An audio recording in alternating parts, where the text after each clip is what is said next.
Hello, guys. I hope you are having a really wonderful day and feeling really nice in yourselves this moment.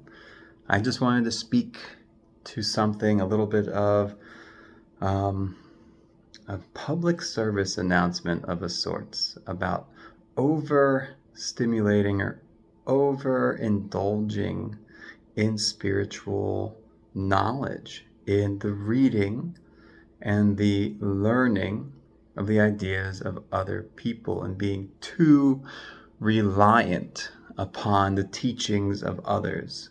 Mainly because I want you to know and I want you to focus on that knowledge that you have within yourself.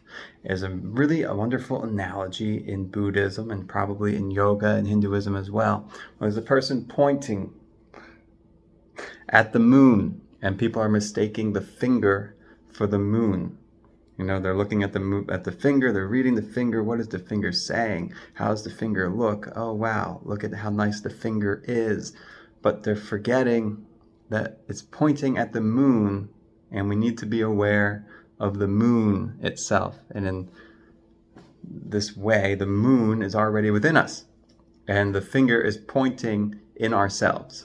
So all of the spiritual teachings, the Tao and Buddhism and yoga and even Christianity, the things that Jesus is quoted to have said and the experiences shared, it's all pointing to that, the heaven, I don't remember, forgive me if the quote is a little bit off, but like the kingdom of heaven is within ourselves, is within you.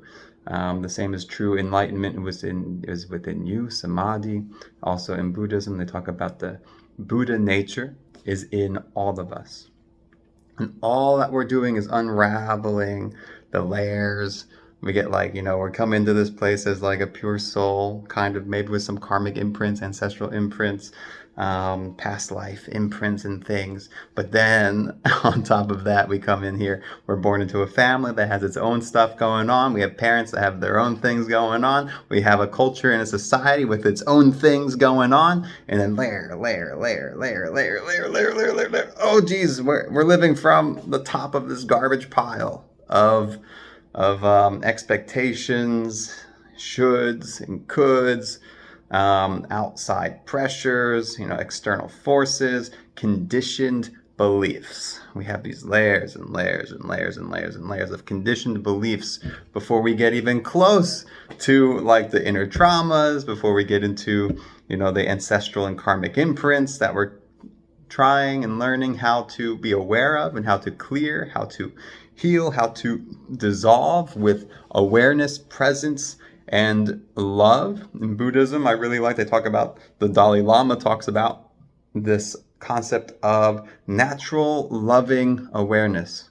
And that is the Buddha nature. So behind and underneath and existing from the very beginning when we are born is this natural loving awareness. And when we sit in meditation and we sit in the now, as Eckhart Tolle very, very famously points to, we only have presence. And when we only have presence without judgments, without fear of the past or worry of the future, not fear of the past, without, I can't think of the right word, but without fearing for the future and without antagonizing about the past, we just sit in the present moment. All that can exist is that loving awareness. And so that is one of the main parts that I understand in Buddhism. When we talk about meditation, what are we doing? We're sitting in that eternal loving awareness, natural loving awareness that is with us, the core of us, our Buddha nature, our enlightenment, our samadhi, our kingdom of heaven, our God, our connection to source, our higher self, all these things. I believe they all point to the same thing. And that's that natural loving awareness that is in us at all times. And that also points to that eternal knowledge, that eternal connection to source that we all have. This innate sense to be able to know what is true, especially knowing what is true for us. we experience each and every one of us experiences life differently. But we all point to the same things. Every great religion is pointing to the same things, and it's said in different languages. And the way that it's expressed is different because each of us has our own unique experience with the truth, with that eternal source. And so while you're reading, read, learn, experience from different realized beings or very intelligent people. But also know not to get lost in the finger that's pointing at the moon. Don't get lost in the words.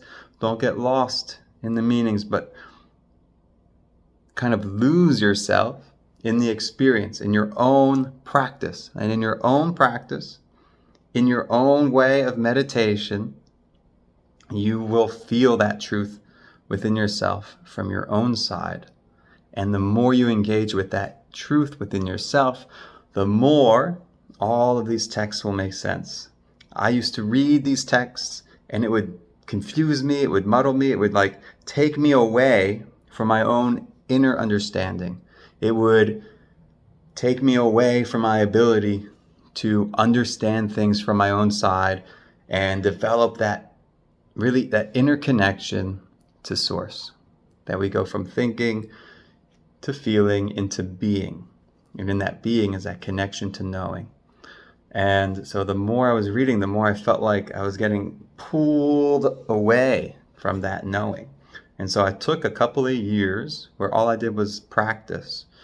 And I've been on, for me, practice was going to Thailand and to India and Nepal and going to different monasteries and sitting in silence and sitting in meditation, doing 15 and 30 day and 1 month retreats, and just being in that practice, going to ashrams and being in the presence of, quote unquote, realized beings, people. And I've only met a few people in my times that I actually felt were really, experiencing something beyond, what I know for myself. And I wanted to be around people who are in touch with something that is beyond my own realization, and they, being in their presence and hearing their words and hearing how they speak, can help kind of bridge that gap for me. And so through all of that practice, I got in touch with this sense of knowing. There's just like this intuitive knowing. That's all I can call it. And then when I came back and started reading these texts, they made sense in a whole new way that I never had before. Intellectually, I could understand them. There was a sense of them from my own experiences in meditation and such. But after I just practice without, just maybe it doesn't happen for you, but if you're reading these texts and you're feeling confusion or muddled or like it's kind of taking you away a little bit, then just stop reading and come into yourself. The truth is within you. The insightful self is something that we all have within us. And I just want to encourage you to not get lost in the words, not to get lost in the fingers, to get lost in your own experience, the experience of your practice. Dive into your practice. That is the best thing you can do, the most important thing you can do for yourself.